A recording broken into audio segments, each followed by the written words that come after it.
بسم اللہ الرحمن الرحیم۔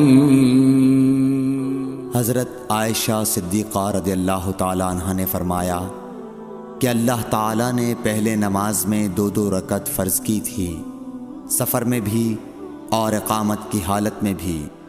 پھر سفر کی نماز تو اپنی اصلی حالت پر باقی رکھی گئی اور حالت اقامت کی نمازوں میں زیادتی کر دی گئی۔ صحیح بخاری حدیث نمبر 350۔ ام عطیہ سے روایت ہے، انہوں نے فرمایا کہ ہمیں حکم ہوا کہ ہم عیدین کے دن حائضہ اور پردہ نشین عورتوں کو بھی باہر لے جائیں تاکہ وہ مسلمانوں کے اجتماع اور ان کی دعاؤں میں شریک ہو سکیں، البتہ حائضہ عورتوں کو نماز پڑھنے کی جگہ سے دور رکھیں۔ ایک عورت نے کہا، یا رسول اللہ، ہم میں بعض عورتیں ایسی بھی ہوتی ہیں جن کے پاس پردہ کرنے کے لیے چادر نہیں ہوتی۔ آپ نے فرمایا کہ اس کی ساتھی عورت اپنی چادر کا ایک حصہ اسے اوڑھا دے۔ اور عبداللہ بن رجاء نے کہا، ہم سے عمران قطان نے بیان کیا، کہا ہم سے محمد بن سیرین نے، کہا ہم سے ام عطیہ نے، میں نے حضرت صلی اللہ علیہ وسلم سے سنا اور یہی حدیث بیان کی۔ صحیح بخاری حدیث نمبر 351۔ حضرت جابر بن عبداللہ رضی اللہ تعالی عنہ نے تہبند باندھ کر نماز پڑھی، جسے انہوں نے سر تک باندھ رکھا تھا اور آپ کے کپڑے کھونٹی پر لٹکے ہوئے تھے۔ ایک کہنے والے نے کہا کہ آپ ایک تہبند میں نماز پڑھتے ہیں؟ آپ نے جواب دیا کہ میں نے ایسا اس لیے کیا کہ تجھ جیسا کوئی احمق مجھے دیکھے۔ بھلا رسول اللہ صلی اللہ علیہ وسلم کے زمانے میں 2 کپڑے بھی کس کے پاس تھے؟ صحیح بخاری حدیث نمبر 352۔ محمد بن منقدر نے کہا کہ میں نے جابر رضی اللہ تعالیٰ عنہ کو ایک کپڑے میں نماز پڑھتے دیکھا، اور انہوں نے بتلایا کہ میں نے نبی صلی اللہ علیہ وسلم کو بھی ایک ہی کپڑے میں نماز پڑھتے دیکھا تھا۔ صحیح بخاری حدیث نمبر 353۔ عمر بن ابی سلمہ سے روایت ہے کہ نبی کریم صلی اللہ علیہ وسلم نے ایک کپڑے میں نماز پڑھی اور آپ نے کپڑے کے دونوں کناروں کو مخالف طرف کے کندھے پر ڈال لیا۔ صحیح بخاری حدیث نمبر 354۔ عمر بن ابی سلمہ سے روایت ہے کہ نبی کریم صلی اللہ علیہ وسلم کو ام سلمہ کے گھر میں ایک کپڑے میں نماز پڑھتے دیکھا۔ کپڑے کے دونوں کناروں کو آپ نے دونوں کندھوں پر ڈال رکھا تھا۔ صحیح بخاری حدیث نمبر 355۔ عمر بن ابی سلمہ نے خبر دی کہ میں نے رسول اللہ صلی اللہ علیہ وسلم کو حضرت ام سلمہ کے گھر میں ایک کپڑے میں نماز پڑھتے ہوئے دیکھا۔ آپ اسے لپیٹے ہوئے تھے اور اس کے دونوں کناروں کو دونوں کندھوں پر ڈالے ہوئے تھے۔ صحیح بخاری حدیث نمبر 356۔ ام ہانی بنت ابی طالب کے غلام ابو مرہ یزید نے بیان کیا کہ انہوں نے ام ہانی بنت ابی طالب سے یہ سنا۔ وہ فرماتی تھیں کہ میں فتح مکہ کے موقع پر نبی کریم صلی اللہ علیہ وسلم کی خدمت میں حاضر ہوئی۔ میں نے دیکھا کہ آپ غسل کر رہے ہیں اور آپ کی صاحبزادی فاطمہ پردہ کیے ہوئے ہیں۔ انہوں نے کہا کہ میں نے حضور صلی اللہ علیہ وسلم کو سلام کیا۔ آپ نے پوچھا کہ کون ہے؟ میں نے بتایا کہ ام ہانی بنت ابی طالب ہوں۔ آپ نے فرمایا، اچھی آئی ہو ام ہانی۔ پھر جب آپ نہانے سے فارغ ہو گئے تو اٹھے اور 8 رکعت نماز پڑھی، ایک ہی کپڑے میں لپٹ کر۔ جب آپ نماز پڑھ چکے تو میں نے عرض کی کہ یا رسول اللہ صلی اللہ علیہ وسلم، میرے ماں کے بیٹے حضرت علی بن ابی طالب کا دعویٰ ہے کہ وہ ایک شخص کو ضرور قتل کرے گا، حالانکہ میں نے اسے پناہ دے رکھی ہے۔ یہ میرے خاوند حبیرہ کا فلاں بیٹا ہے۔ رسول کریم صلی اللہ علیہ وسلم نے فرمایا کہ ام ہانی جسے تم نے پناہ دے دی، ہم نے بھی اسے پناہ دے دی۔ ام ہانی نے کہا کہ یہ نماز چاشت تھی۔ صحیح بخاری حدیث نمبر 357۔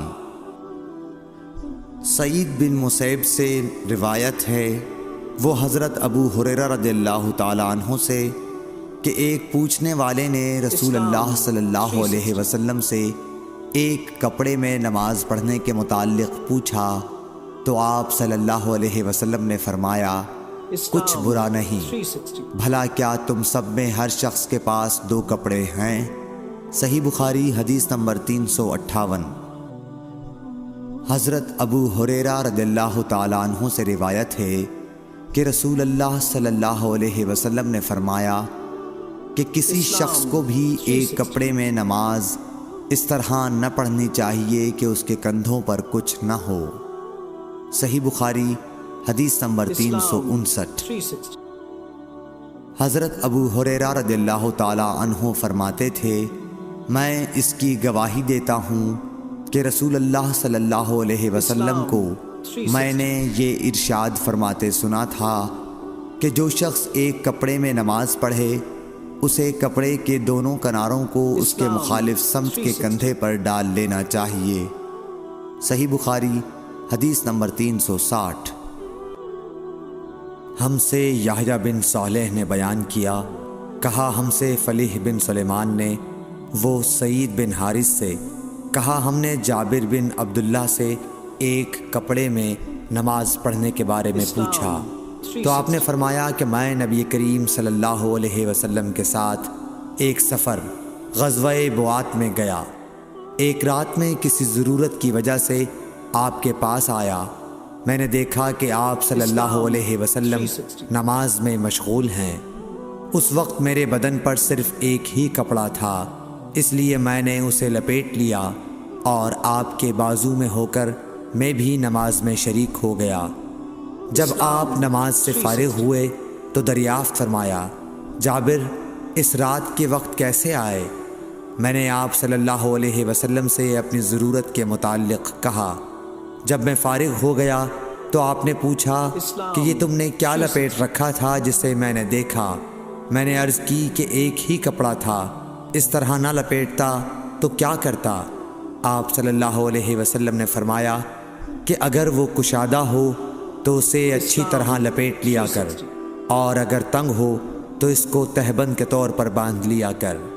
صحیح بخاری حدیث نمبر 361۔ ابو حازم سلمہ بن دینار نے بیان کیا سہل بن سعد سعدی سے، انہوں نے کہا کہ کئی آدمی نبی کریم صلی اللہ علیہ وسلم کے ساتھ بچوں کی طرح اپنی گردنوں پر ازاریں باندھے ہوئے نماز پڑھتے تھے، اور عورتوں کو آپ کے زمانے میں حکم تھا کہ اپنے سروں کو سجدے سے اس وقت تک نہ اٹھائیں جب تک مرد سیدھے ہو کر بیٹھ نہ جائیں۔ صحیح بخاری حدیث نمبر 362۔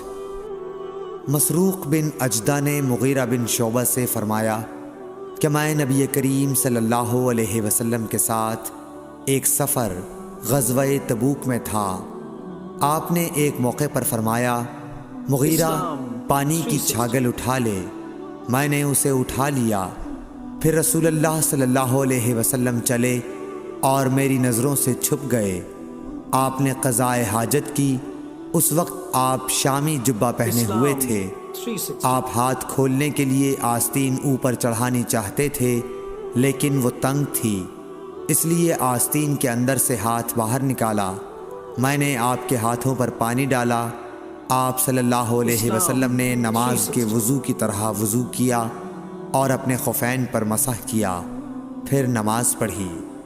صحیح بخاری حدیث نمبر 363۔ عمرو بن دینار نے جابر بن عبداللہ انصاری رضی اللہ تعالی عنہ سے سنا، وہ بیان کرتے تھے کہ رسول اللہ صلی اللہ علیہ وسلم نبوت سے پہلے کعبے کے لیے قریش کے ساتھ پتھر ڈھو رہے تھے، اس وقت آپ تہبند باندھے ہوئے تھے، آپ صلی اللہ علیہ وسلم کے چچا عباس نے کہا کہ بھتیجے کیوں نہیں تم تہبند کھول لیتے اور اسے پتھر کے نیچے اپنے کاندھے پر رکھ لیتے تاکہ تم پر آسانی ہو جائے۔ حضرت جابر نے کہا کہ آپ صلی اللہ علیہ وسلم نے تہبند کھول لیا اور کاندھے پر رکھ لیا، اسی وقت غشی کھا کر گر پڑے، اس کے بعد آپ صلی اللہ علیہ وسلم کبھی ننگے نہیں دیکھے گئے۔ صحیح بخاری حدیث نمبر 364۔